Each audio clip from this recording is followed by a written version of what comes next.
It was a good hockey game. It was fast paced. I was behind the bench. Or it was both teams were flying. You never like to get the goal with 4 seconds left, but I thought the guys were resilient, played really hard. How about the play Elias Pettersson made on Hronik's goal? Was that seem something that you guys saw that you could exploit there? Because it seemed like you tried it a couple of different times.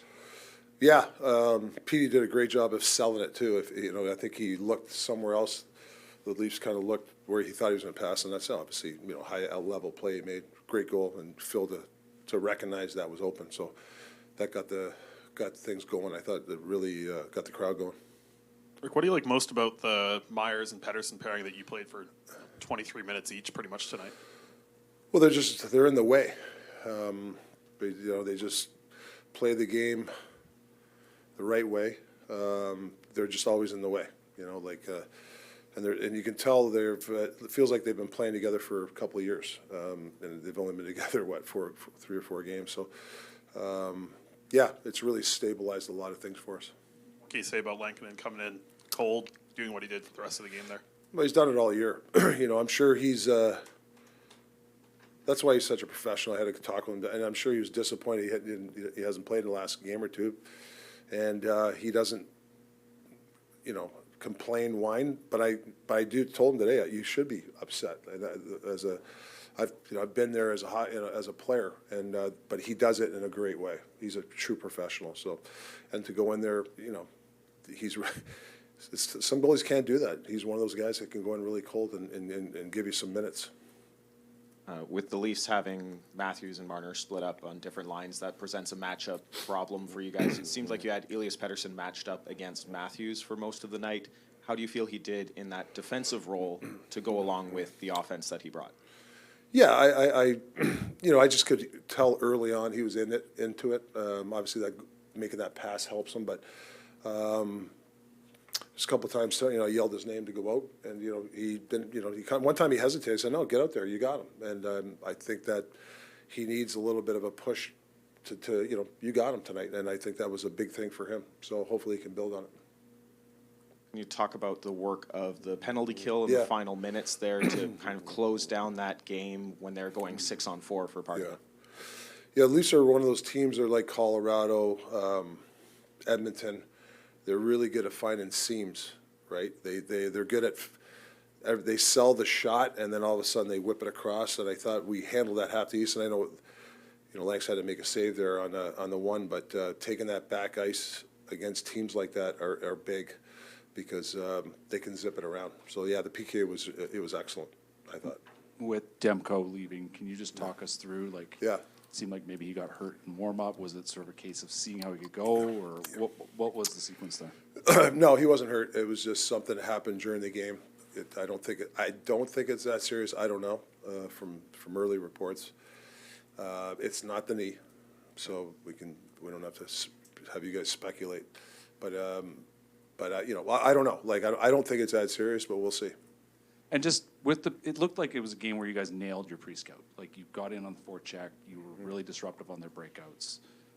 Of course, once they got behind the net, they had nowhere to go because you guys defended the middle so well. How did you feel about how your team executed tonight? Yeah, I think, I don't know, lately, the game plan has been good, and I just see a lot of buy-in. Even when you play 82 games, you're going to have some stinkers and you win games. Like San Jose, we obviously didn't like our game, but we grinded it out. I mean, and there's another one game. You have to grind it out to find different ways to win. That's what good teams, resilient teams do. You got to win ugly sometimes. You got to win. Sometimes you have some pretty wins, but we're an ugly winning team, which I'll take all day long. Rick, normally when a team is on a roll like yours suddenly is, you want to just keep going, but given the guys banged up, is the break at a good time, or would you like to just keep going? Yeah, it's a good question. Part of me wants it to keep going, but I do think this team needs a little bit of a reset in the sense of just get away. I think we just need to get away from hockey. Some guys get away from hockey. I'm sure other coaches are saying the same thing, but yeah, I mean, we're playing some pretty good hockey. I mean, winning-wise, and I think the depth of our team is really helping our team. And I play without the puck. I mean, I don't know, since Christmas, the shots against, the goals against, Toronto 1 goal, Colorado 1 goal, or no goals. Like, those are things we can hang your hat on, you know, and I think that's what guys have to be proud about. And of the guys who are going to the Four Nations, Elias obviously has had a difficult couple of months, and everybody, including him, knows he needs to play better. What do you hope he gets out of this tournament? I just want him to have fun. Like, I know it's a serious tournament. I mean, everybody wants to win. It's serious.